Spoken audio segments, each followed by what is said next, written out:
Assalamualaikum warahmatullahi wabarakatuh. Nah, kali ini saya Dina Lestari dengan NIM 1302623023 akan menjelaskan tentang beta particles, beta decay, and beta activity. Dengan subbab yang pertama, saya menjelaskan subbab yang kelima, yaitu tentang Bucherer eksperimen, di mana eksperimen Bucherer ini merupakan salah satu eksperimen penting dalam perkembangan fisika modern yang digunakan untuk membuktikan bahwa partikel beta adalah elektron berkecepatan tinggi dan bahwa teori relativitas khusus Einstein itu berlaku untuk partikel tersebut. Di mana pada awal abad ke-20, para ilmuwan ini masih mempertanyakan hubungan antara massa dan kecepatan partikel yang bergerak sangat cepat. Nah, salah satu ilmuwannya bernama Alfred Bucherer, di mana melakukan percobaan dengan melewatkan partikel beta melalui medan listrik dan medan magnet yang saling tegak lurus. Nah, di mana eksperimen ini sangat penting dalam perkembangan fisika modern, menjadi salah satu bukti bahwa teori relativitas Einstein itu benar. Nah, di mana partikel beta itu sebenarnya adalah elektron yang bergerak dengan kecepatan yang sangat tinggi. Dalam eksperimennya, Bucherer mengarahkan partikel beta itu ke daerah yang memiliki medan listrik dan medan magnet yang saling tegak lurus. Di mana di sini kita dapat menuliskan bahwa V sama dengan E dibagi B, di mana E itu adalah energi listrik dan B adalah medan magnet. Nah, melalui eksperimen ini diketahui bahwa semakin cepat elektron bergerak, maka massanya tampak semakin besar. Nah, di mana ini bisa ditulis juga sebagai P sama dengan E kali BR. Nah, eksperimen ini menunjukkan bahwa massa elektron itu meningkat ketika kecepatannya mendekati kecepatan cahaya, sesuai persamaan relativistik Einstein, yaitu M sama dengan MO dibagi akar 1 dikurang V kuadrat per C kuadrat, di mana semakin besar kecepatan partikel, maka semakin besar pula massa relativitasnya. Hasil eksperimen Bucherer ini menjadi bukti bahwa mekanika klasik tidak lagi cukup untuk menjelaskan gerak partikel cepat. Nah, di mana dalam teknologi modern ini prinsip eksperimen ini digunakan pada spektrometer massa, akselerator partikel, dan spektrometer serta pengendali berkas elektron dalam radiografi angka. Nah, di sini contoh soalnya, di mana elektron beta itu bergerak dalam medan listrik sebesar 2 kali 10 pangkat 6 V per M. Nah, medan magnetnya sebesar 0,01 Tesla. Nah, kita hitung nih kecepatan elektron betanya. Nah, pakai persamaan V sama dengan E per B. Masukin nilainya dan kita akan mendapatkan bahwa hasil kecepatannya adalah 2 kali 10 pangkat 8 meter per second. Nah, untuk subbab yang kedua yaitu tentang angular momentum dan parity selection, di mana pada setiap inti atom itu terdapat besaran yang disebut spin inti atau momentum sudut total yang dilambangkan dengan huruf K. Nah, sedangkan paritas itu kita lambangkan dengan lambang Pi, di mana kombinasi keduanya itu dituliskan dalam bentuk J pangkat Pi. Nah, misalnya di sini nih kita diketahui ada 0 plus, terus 3 pangkat min per 2, dan 2 plus. Nah, di mana dalam peluruhan beta ini berlaku kekekalan momentum sudut total. Ditulisnya JI sama dengan JF ditambah SE ditambah SV ditambah L. Dengan L itu adalah orbital angular momentum dari elektron dan neutron. Jika elektron dan neutron ini tidak membawa orbital angular atau L sama dengan 0, maka peluruhannya disebut allow transition. Nah, untuk allow transition sendiri berlaku aturan di mana delta J sama dengan 0 atau kurang lebih plus minus 1.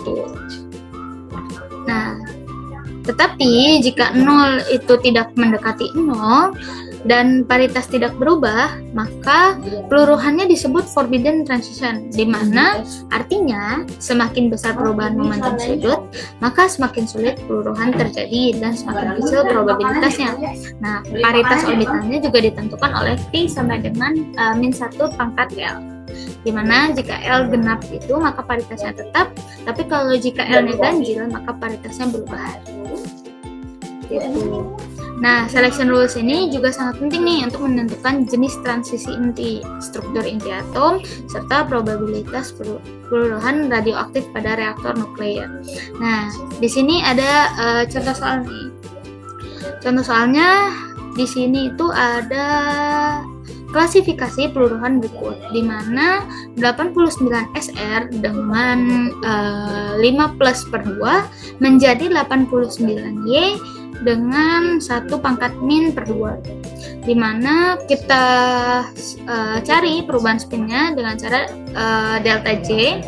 Delta J itu tadi 5/2 dikurang sama 1/2, hasilnya 2. Nah, paritasnya berubah nih dari positif menjadi negatif pangkatnya. Nah, karena hasilnya itu 2 dan paritas berubah, maka transisinya termasuk first forbidden. Nah, kita lanjut nih ke subbab yang ketiga. Nah, subbab yang ketiga ini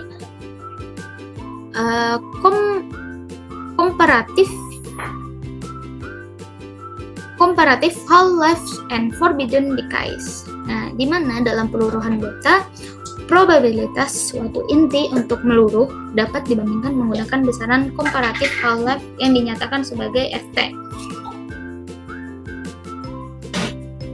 Nah, di sini kita bisa mencari nilainya dengan dalam bentuk log Ft, di mana besaran ini menghubungkan waktu paruh inti dengan probabilitas transisinya.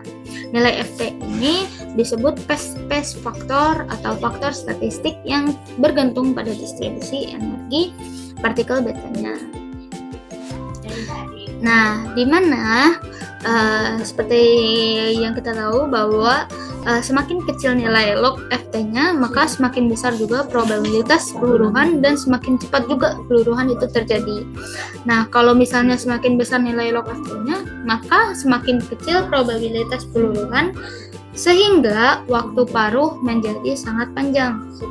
Nah, secara umum transisi superalog itu memiliki nilai log Ft kurang lebih 3-5.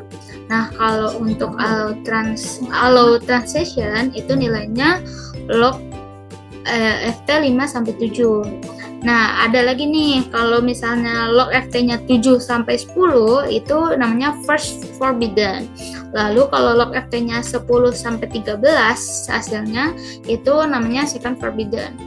Nah, second forbidden ini memiliki nilai yang lebih besar daripada 7, di mana forbidden decay terjadi ketika elektron dan neutron membawa orbital angular momentum sehingga overlap fungsi gelombangnya menjadi lebih kecil dan probabilitas peluruhannya menurun drastis.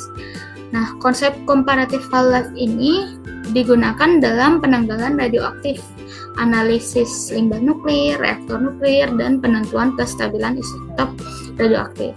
Nah, contoh soalnya di sini yang pertama ada inti nih, di mana log Ft-nya itu sama dengan 12. Nah, kalau tadi kan sudah dikasih tahu ya, kalau misalnya log Ft yang lebih dari 7 itu ada first forbidden di mana 7-10.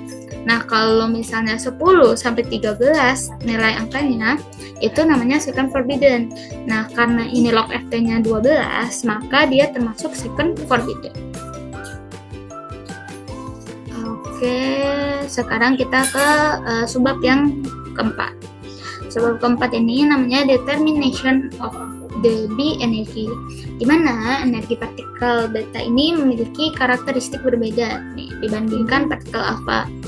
Nah, kalau tadi partikel alfa memiliki energi diskrit, maka partikel beta ini memiliki spektrum energi kontinu, di mana hal ini itu terjadi karena energi peluruhan dibagi antara elektron beta, neutron, dan recoil inti atom, di mana distribusi energi beta ini pertama kali menjadi petunjuk keberadaan neutron karena energi elektron beta ternyata tidak selalu sama nih.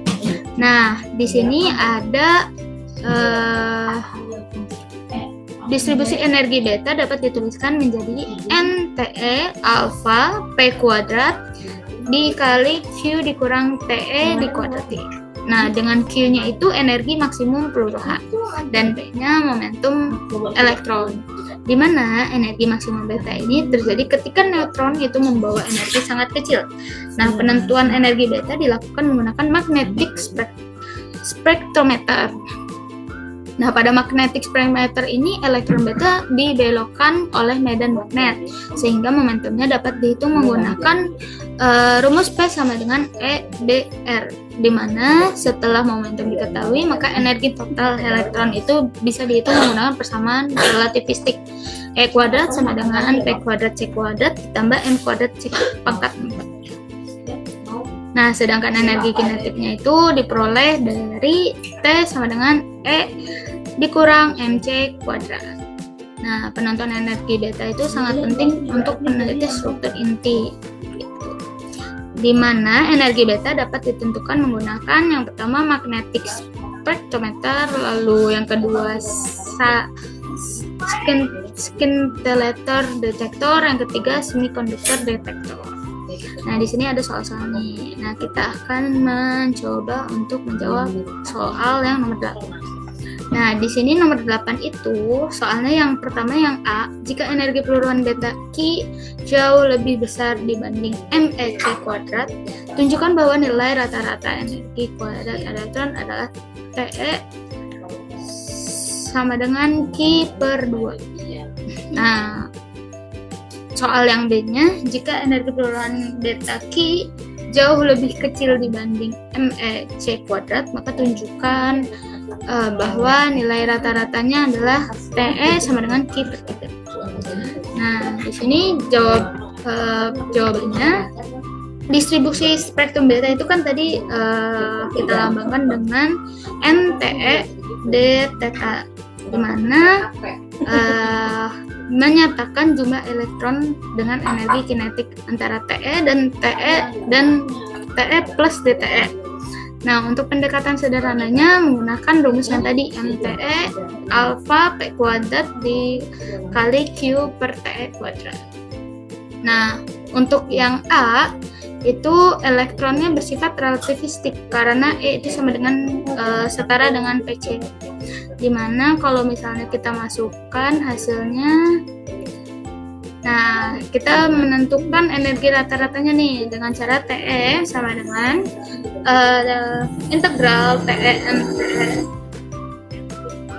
integral dari 0 sampai Q NTE DTE, dimana untuk penyebutnya sendiri kalau misalnya kita hitung hasilnya di sini untuk yang I1-nya itu hasilnya itu integral dari 0 sampai Q kuadrat TE kuadrat dikurang D Q TE pangkat 3 ditambah TE pangkat 4 dikali DTE. Nah, hasilnya I1-nya ini sama dengan Q pangkat 5 dibagi 30. Nah, untuk yang keduanya yang di pembilangnya itu kan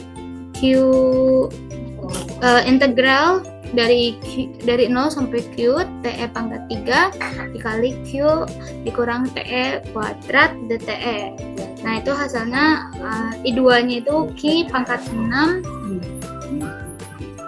dibagi 60. Nah, kalau energi rata-ratanya kita masukkan I2 dibagi I1, hasilnya Q sama dengan Q per 2. Nah, untuk yang kasus B-nya, elektron non relativistiknya itu kan momentumnya P kuadrat di alfa TE. Maka kalau kita masukkan ke rumusnya tadi sama kayak yang pertama, TE sama dengan integral 0 sampai Q TE 3/2 dikali Q TE kuadrat DTE dibagi sama integral 0 sampai Q TE 1/2 dikali Q per TE kuadrat DTE, itu hasilnya TE sama dengan Q/3. Nah, sekian penjelasan saya tentang subbab-subbab dari keempat subbab tersebut. Kurang lebihnya mohon maaf. Wassalamualaikum warahmatullahi wabarakatuh.